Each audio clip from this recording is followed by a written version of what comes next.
శుభకార్యాలకు పూజార్ల కోసం వెతుకుతున్నారా? పూజారీస్.com లో అతి తక్కువ ధరలకే పూజార్లను ముందే బుక్ చేసుకోండి. వెంటనే కాల్ చేయండి. Hi, welcome to our channel. ఈరోజు మనతో పాటు ఉన్నారు భారతీ శంకరపీఠ వ్యవస్థాపకులు శ్రీ అన్నవరపు తిరుపతి మూర్తి అవధాని గారు. నమస్కారం గురువు గారు. ఓం శ్రీ మహాగణాధిపతయే నమః. కరోనా విలయతాండవం చేస్తుంది. మొత్తం సృష్టికి ఏదో ప్రమాదం జరగబోతుంది, మానవాళి మరో ప్రమాదంలో చిక్కుకుంటుందని చెప్పేసి మనం చూస్తున్నాం. నిజంగా అలాంటిది సంభవించే అవకాశం ఉందా?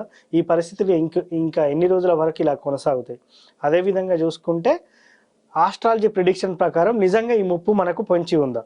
ఓం అధ్యవోచదధివక్త ప్రథమో దైవ్యోభిషకు అహీగుశ్చ సర్వాన్ జంభయన్ సర్వాశ్చ యాతు ధాన్యః. ఓం అజరాయ నమః. ప్రధానంగా ఈ కరోనా అనేటువంటి పదాన్ని మనం మర్చిపోవడం చాలా శ్రేయస్కరం. అది ఇక్కడ కంప్లీట్గా పాతుకుపోయింది. ఎవరు దగ్గినా తుమ్మినా ఇదేనా అనేటువంటిది బాగా పాతుకుపోయింది కనుక ఏది జరిగినా ముందు అదేనా అనేటువంటిది తీసుకొని వస్తున్నారు. మళ్ళీ అంటే ఇప్పుడు 2 సంవత్సరాలు దాటిపోయింది కదా దాని పేరు విని, కాబట్టి మళ్ళీ ఇప్పుడు తీసుకొని వస్తున్నారు. ఇప్పుడు నడిచేటువంటి దశలు కావచ్చు, అంతర్దశలు కావచ్చు, ఏవైతే శాస్త్రానికి అనుసరించి ఖగోళానికి అనుసరించి ఉందో దాన్ని అనుసరించేది కనుక ఈ ఎలాంటి రుగ్మతులు లేవు. దాని గురించి మనం భయపడవలసిన అవసరం లేదు. తీసుకురావడం సాధారణం, చేప కింద నీరులాగా తీసుకురావచ్చు. కరోనా కరోనా కరోనా ఎవరు చనిపోయినా కరోనా పేరు పెట్టడం ఫ్యాషన్ అయిపోయింది ఇప్పుడైతే. ఎందువల్లనంటే చెప్తేనే కదా అందరు భయపడేది. భయపడటం వల్ల ఎవరికి ఉపయోగం లేదు. కొన్ని ప్రాణాలు పోతున్నాయి. లాస్ట్ టైం కూడా మనం చెప్పుకున్నాం ఇదే విషయం వచ్చినప్పుడు. దాని పరిస్థితి ఏంటి, ఎలా వచ్చింది, ఎందుకు వచ్చింది, ఎప్పుడు పోతుంది అనేటువంటిది. ఇప్పుడైతే దాని గురించి నడిచేటువంటి స్థితిగమనంలో మాత్రం ఎలాంటి అపాయము లేదు. అది వస్తుంది అనేటువంటి విషయంలో ఆలోచన కూడా అనవసరం. చాలామందికి దాని గురించి ఏదో వస్తుందని భయపడి ఇబ్బందులు పడటం అనేటువంటిది అనవసరమైన మాట నేను ఖచ్చితంగా చెప్పగలను. ఏ దిక్కుకు ఎవరు అధిపతి అనేటువంటిది కొన్ని ఉంటాయి. ఆ అధిపతి వక్రించినప్పుడు ఒక రకంగా నడుస్తూ ఉంటుంది. శని ఉంటాడు, శని వక్రగతి వచ్చినప్పుడు ఒక్కొక్క రకంగా ఉంటుంది. సవ్యంగా వెళ్ళినప్పుడు ఒక రకంగా ఉంటుంది. అలానే కుజుడు వక్రిస్తే ఒక రకంగా ఉంటుంది. ఇప్పుడు ఏ వక్రగతులు అంత విశేషంగా వక్రించేటువంటి స్థితి లేదు, దాటిపోయింది. గత కొన్ని రోజుల క్రితమే వక్రించేసింది, దాటిపోయింది.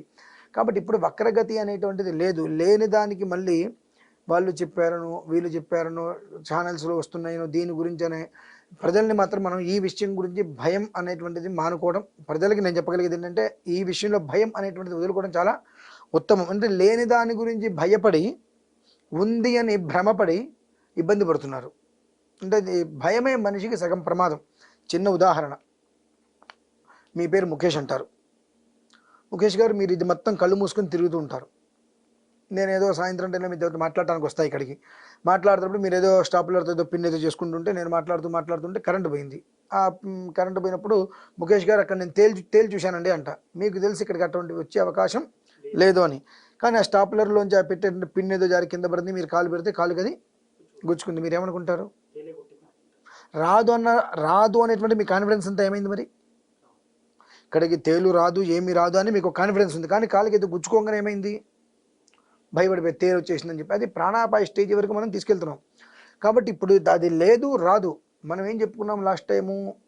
చిన్నవి అగ్ని ప్రమాదాలు, జల ప్రళయాలు ఇవి మాత్రం వస్తాయి మినహాయిస్తే, చిన్నవి దగ్గులు తుమ్ములు మినహాయిస్తే అంతకుమించి వచ్చేటువంటి వ్యాధులు లేవు అని కూడా మనం చెప్పుకోవడం జరిగింది. కాబట్టి ఇప్పుడు అదేదో వస్తుందనే మాట పచ్చి అబద్ధం. సంచారరీత్యా కూడా ఇప్పుడు జరిగేటువంటి సంచారం తీసుకున్నప్పటికీ కూడా రాహు కావచ్చు, శని సంచారం కావచ్చు, ఈ సంచారాలు మనం తీసుకున్నప్పటికీ కూడా ఇప్పుడు అలాంటి ప్రళయము విలయము అనేటువంటిది వైరస్ రూపేణా లేదు.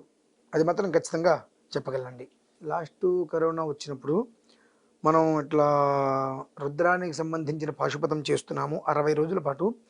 70వ రోజు కల్లా దీని పేరు కూడా మనం వినకుండా కంప్లీట్ లాక్డౌన్లో ఉన్నప్పుడు అస్తవ్యస్తం, ఒమిక్రానికి ముందు అస్తవ్యస్తం అయిపోయింది మొత్తం 2000 సంవత్సరంలో. కంప్లీట్గా బయటికి రావడానికి అవకాశం లేకుండా ఉన్న పరిస్థితుల్లో నేటికి 70వ రోజు కల్లా మొత్తం క్లీన్ చిట్ అయిపోతుంది. జనాలు యథావిధిగా బయటికి తిరుగుతారు. మేము 60 రోజుల పాటు దీక్ష తీసుకున్నాము, అందరూ ఇలా చెయ్యండి అని అన్నాం. అనంతరం ఒమిక్రాన్ వచ్చినప్పుడు 12 రోజుల వరకు దీని పేరు వింటాము. 12వ రోజు తర్వాత నుంచి క్రమేపీ అక్కడి నుంచి ఖచ్చితంగా ఒక 13-14 రోజుల వ్యవధిలో అసలు ఆ పేరు కూడా మనం అక్కడ దరిదాపులో వినాము, దానికి మేము ఈ ప్రయోగం చేస్తున్నాము, మీరందరూ కూడా ఇది కనీసం వినండి అన్నాము. కొన్ని వేల మంది విన్నారు, ఈశ్వరానుగ్రహం వల్ల వెళ్ళిపోయింది. అటువంటివి లేవు, కానీ వస్తాయేమో అనేటువంటి ఒక భయం మనస్సులో ప్రతి మనిషిలోనూ ఉంది. కాబట్టి సుబ్రహ్మణ్యేశ్వర స్వామి వారిని ఆరాధన చేయమనండి. ఎంత చేస్తే అంత మంచిది. ఎందువల్లంటే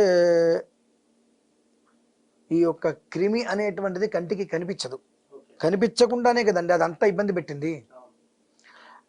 అంత ఒమిక్రాన్ వచ్చిందనో కరోనా వచ్చిందనో అన్న ఆ క్రిమి ఇలా ఉంది అనేటువంటిది ఎవరు దాన్ని ఫోటో తీసి చూపించలేకపోయారు. రకరకాల వ్యాక్సిన్ అను రకరకాల వేరియేషన్స్ చూపించారు మినహాయిస్తే దానికి ఇది అని ఎవరు పట్టుకోలేకపోయారు. అంటే అంత సూక్ష్మ క్రిమి మనిషి శరీరంలోకి వెళ్ళి ఇంతెత్తు మనిషిని నిర్జీవుని చేసేసిందిగా. అటువంటి వాటిలందరినీ కూడా పునరుత్పత్తి చేసి నిలబెట్టగలిగేది సుబ్రహ్మణ్యేశ్వరుడు. ప్రతి ఒక్క మనిషి సుబ్రహ్మణ్యేశ్వర స్వామి వారికి సంబంధించిన సహస్రనామాన్ని పారాయణ చేసుకోవడం ఫస్ట్ ఆఫ్ ఆల్. సెకండ్, ఓం అజరాయ నమః. ఇందాక మనం మొట్టమొదటిలో చెప్పుకున్నాం. అధ్యవోచదధివక్త ప్రథమో దైవ్యో భిషకు. మొట్టమొదటి వైద్యుడు ఎవరు? భగవంతుడు. భిషక్ అంటే వైద్యుడు, దైవ్య మొట్టమొదటి వైద్యుడు భగవంతుడు. ఆయన స్మరణం చేస్తూ ఉంటే మనకి ఎందుకు కష్టాలు వస్తాయి? అసలు రావు. కాబట్టి సుబ్రహ్మణ్యేశ్వర స్వామి వారిని ఏదో ఒక రకంగా ఉపాసన చేస్తూ లేదా సహస్రనామాన్ని పారాయణ వింటూ ఓం అజరాయ నమః అనేటువంటి నామాన్ని తలుచుకోమనండి. ఖచ్చితంగా కనుక తలుచుకోగలిగితే ప్రతి ఒక్క మనిషి, నా లెక్క ప్రకారము ఒక 16 రోజుల తర్వాత మళ్ళీ ఈ మాట మనం వినం. చాప కింద నీరులాగా తీసుకురావడం వేరు, స్వతసిద్ధంగా రావటం వేరు. ఏంటంటే మానవ తప్పిదానికి మనం యాక్ట్ ఆఫ్ గాడ్ కింద మనం పరిగణలోకి తీసుకోవద్దు. మానవ తప్పిదం, ఎవరైనా చనిపోయారు, ఏముంది కరోనా కింద చనిపోయారంటే ఆ పరిసరాల్లో 10 మంది భయపడతారు. భయపడి మాకేదో వచ్చింది అనుకుంటారు. కానీ అది ప్రజెంట్ ఉన్న పరిస్థితులలో వచ్చే అవకాశం కూడా లేదు. చక్కటి పరివర్తన కలిగినటువంటి వాతావరణం ఏర్పడింది ఇప్పుడు. ఈ వాతావరణంలో ఎవరైనా కాలుష్యాన్ని నిండింది అనేటువంటి పుకార్లు పుట్టించడం మినహాయిస్తే ప్రత్యేకంగా ఈ ప్రమాదం ఉంది అనేటువంటి మాత్రం దైవలిఖితంగా లేదు. కాబట్టి దీని గురించి అసలు ఏమాత్రం కూడా భయము కంగారు టెన్షన్ లేకుండా సుబ్రహ్మణ్య స్వామి వారి యొక్క సహస్రనామాన్ని వింటూ ఓం అజరాయ నమః అంటే జరామరణం లేనివాడు ఈశ్వరుడు. ఆయన మనస్సులో తలుచుకొని ఓం అజరాయ నమః అనేటువంటి నామాన్ని జపం చేసుకుంటూ ఉంటే ఏ ఒక్క మనిషికి కూడా శ్వాసకోశ ఇబ్బంది కూడా రాకుండా ఆయన కాపాడతాడండి. చూశారు కదా, ఇది వాటి కార్యక్రమం. మరో కార్యక్రమంలో మళ్ళీ కలుద్దాం. Thank you.